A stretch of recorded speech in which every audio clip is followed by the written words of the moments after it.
I'm a baby boomer. I was born just after the war. We've probably had the longest period of peace and prosperity globally, I would say, from that time.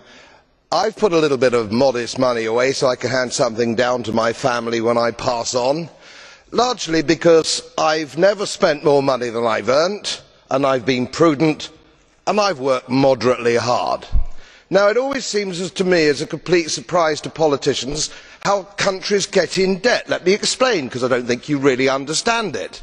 It's because politicians consistently spend more money than they raise in taxation, more money than they can possibly raise in taxation, most of which, in point of fact, they actually waste.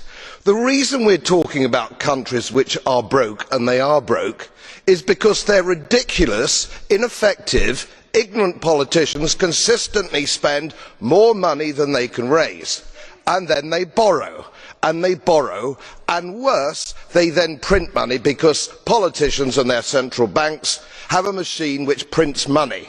You do that as a private citizen and it's a criminal offence.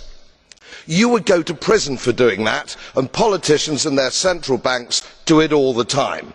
Let me explain to you that these countries are broke, and they're broke because of their own stupid leadership and politicians, and it's immoral to ask ordinary taxpayers of any country to pick up the tab for failed politicians and failed banks. They are defaulted, they're broke. For God's sake, let's all of us admit it.